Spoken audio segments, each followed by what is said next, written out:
In this chapter, we're going to cover live effects. Those are all the settings that are available here in the effect menu. However, it's important to realize one thing. There's a setting here called Document Raster Effects Settings.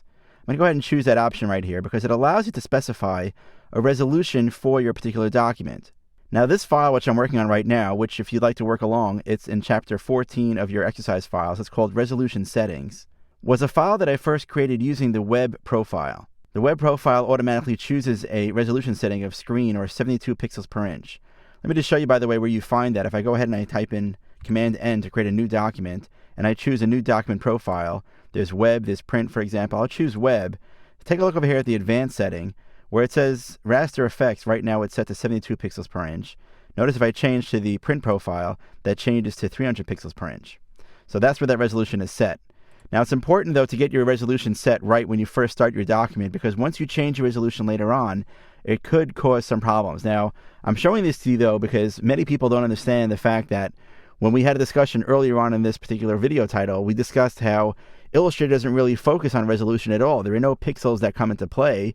Everything inside of Illustrator is a mathematical vector-based illustration, so we have anchor points and paths that can scale infinitely. So why are we talking here about resolution? The answer is that some of the effects that you can apply, and again I say some of the effects that you can apply, in the effect menu are bound to a resolution because they're pixel-based effects.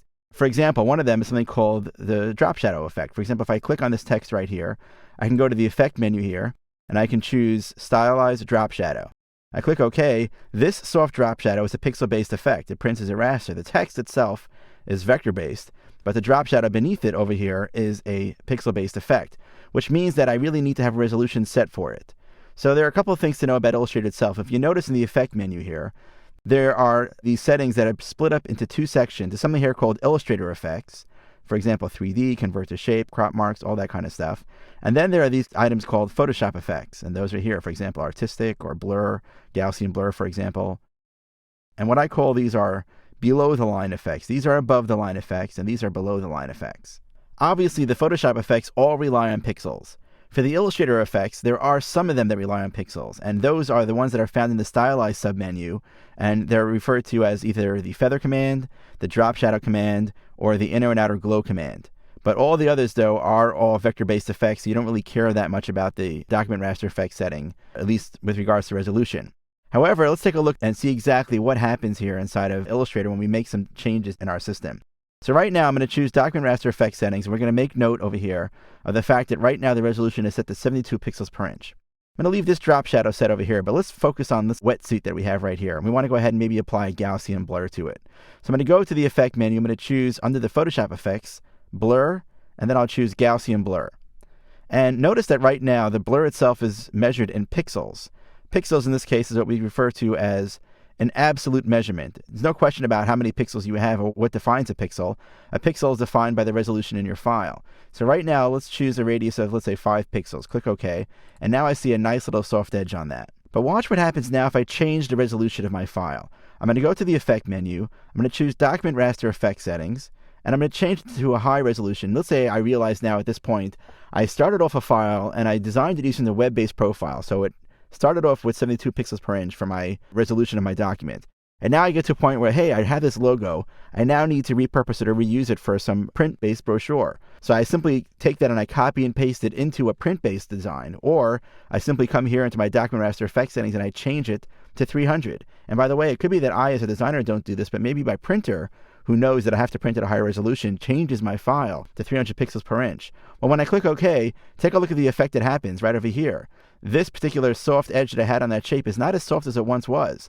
It's a little less soft, and if you look at the drop shadow, though, the drop shadow pretty much remains the same. And the reason why is because if you go to the Effect menu again, the Illustrator effects are all effects that may be pixel-based, but Illustrator does the math for you and automatically converts the settings for you. Let me give you an example.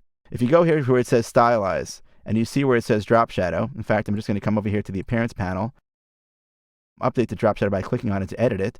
Take a look at what my settings are measured in. My X offset, my Y offset, and my blur over here are set in 5 pixels, but in reality I can say this to inches if I wanted to. I can go ahead and highlight this and I could say Instead of being 5 pixels, I can do maybe 0.125 of an inch. So because of that, the setting itself is relative. That means that I'm telling Illustrator, I want to be able to offset that by a specific amount in an actual measurement. And then when it comes to actual resolution of the file, Illustrator just does the math and automatically creates the right number of pixels for the file. So basically, at the end of the day, when you're working inside of Illustrator, if you are applying any kind of an effect that is basically from the collection of Illustrator effects, the document raster effect settings really doesn't make much of a difference to you. When you go ahead and you print, you just want to make sure that it's set to the right resolution. However, if you're using some of the Photoshop effects, like we've seen here, for example, Gaussian blur, changing that resolution after you've created your file could change the appearance of what your art looks like. So you just want to make sure that you set the right resolution when you get started.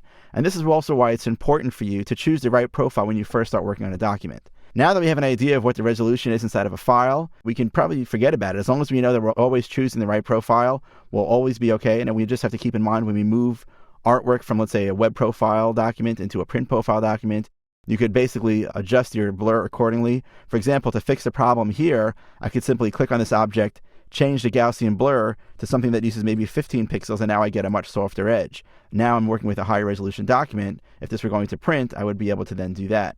So that's just something to pay attention to. Now that we have an idea about what the resolution settings are, we can start exploring all the other wonderful effects that appear inside of the effect menu.